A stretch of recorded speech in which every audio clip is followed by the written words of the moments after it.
কামরুল ভাইয়ের কথা, যেহেতু আজকে আমাদের কোনো বিদেশি গেস্ট এখানে নেই, আমরা সবাই বাঙালি, বাংলায় কথা বলি, এই জন্য আজকের আমার ড্রাফটটা রেড করছি আমি বাংলায়। এর জন্য আমি সবার কাছে মাফ চাই নিতেছি, বাট সব বাঙালি যেহেতু বদরুল ভাই তো বলছি বাংলায় বলার জন্য, so special thank you for Badrul ভাই। আসসালামু আলাইকুম। বিসমিল্লাহির রহমানির রহিম। অধ্যকার মহতী সভার সম্মানিত সভাপতি, বাংলাদেশ সোসাইটির সুনামধন্য প্রেসিডেন্ট, অত্র অঞ্চলের কমিউনিটি লিডার, বিভিন্ন সামাজিক, রাজনৈতিক, ধর্মীয় ও সাংস্কৃতিক অঙ্গনের কর্ণধার মহৎ ব্যক্তিত্ববৃন্দ, সমাজের হাতিয়ার ও শিক্ষিত যুব সমাজ, অত্র মিলনায়তনের অংশগ্রহণকারী সকলের প্রতি সালাম, আসসালামু আলাইকুম। সম্মানিত উপস্থিতি, আজ আপনাদের আমার জীবনকে করেছে ধন্য।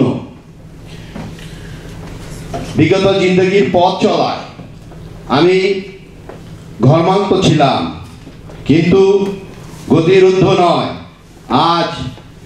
আজ আবার আমি প্রাণ ফিরে পেয়েছি। আমি বিশ্বাস আর ভরসা করতে পারছি দক্ষিণ এশিয়াদের দীর্ঘদিনের লালিত স্বপ্ন আজ পূরণ হবার দ্বার প্রান্তে। এটা ভেবে অশ্রুসিক্ত নয়নে মহান আল্লাহর নিকট শুকরিয়া জ্ঞাপন করছি, আলহামদুলিল্লাহ। সম্মানিত উপস্থিতি, আমি আপনাদের সন্তান, মৃত অ্যাডভোকেট তজুমুল আলী আমার বাবা, আপনাদেরই ভাই ভাতিজা। আমি জন্মগতভাবে একজন বাঙালি। সেই সুবাদে বাংলাদেশি সহ সকল দক্ষিণ এশিয়ার সকল প্রয়োজনে আমার অংশগ্রহণ বিলম্বিত হবে না। স্বতঃস্ফূর্ত শপথ ঘোষণা করছি। মান্যবর উপস্থিতি, ব্যক্তিগতভাবে কিছুই না আমি, তবে আপনাদের পরিচয়ে, বিশেষত শিক্ষকতার মতো মহান পেশায় খাতিরে আমার দেশীয় ছাড়াও Latino, African American, oriental, middle east সহ সার্কের অন্তর্ভুক্ত দেশসমূহে সকল ভোটারের ভোট পাওয়ার শতভাগ নিশ্চয়তা আশা করছি ইনশাআল্লাহ।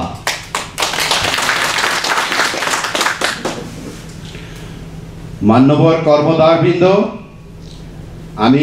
আমার বিশ্বাস আমরা সকলে যদি কাঁধে কাঁধ লাগিয়ে কাজ করে যাই, মুরব্বিয়ানগণের প্রদেয় দিক নির্দেশনার মতো চলি, তবে আমাদের বিজয়ের পতাকা উড়াতে সমস্যা হবার কথা নয়। আমি জয় পরাজয়ের কথা ভাবছি না।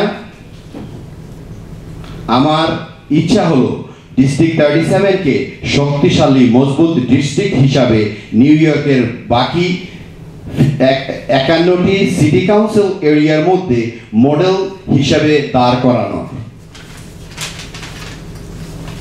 এবং ধর্মাবলম্বীদের ধর্মীয় বিধি মোতাবেক স্কুল, কলেজ সহ সকল শিক্ষা প্রতিষ্ঠানে পরিবেশিত খাবার যার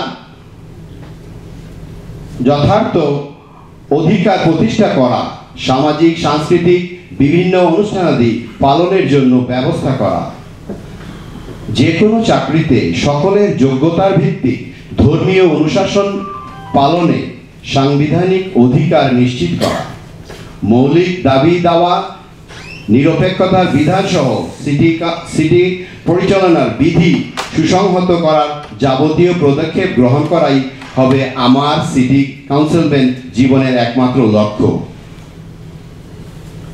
জানি এই পথ কণ্ঠ মুক্ত নয়, তবে আপনাদের মতো অভিভাবক, সংগঠক আর এই যুব সমাজ মার্কা হাতিয়ার সাথে থাকলে যে কেউই এই পথে বিজয়ে সারথি হবার গৌরব অর্জন করা সম্ভব। শুধু আজ নয়, এই নির্বাচনে সকল পর্যায়ে আপনাদের আদেশ, নির্দেশ, উপদেশ হবে আমার পরবর্তী জীবন চলার পাথেয়। আবারও সকলের নিকট ক্ষমা চেয়ে দাবি করছি, আপনারা সকলে মিলে নির্বাচন পরিচালনা সংক্রান্ত উপদেষ্টা committee, councilman committee, campaign committee তৈরি করতে করত সিটি কাউন্সিল নির্বাচন 2013-কে ত্বরান্বিত করতে চিরকৃতজ্ঞ করবেন।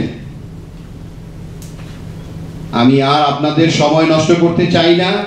ধৈর্য সহকারে আমার কথা শোনার জন্য সকলকে আবারও ধন্যবাদ জানিয়ে সকলের দীর্ঘায়ু কামনা করে আজকের মতো বিদায় নিলাম।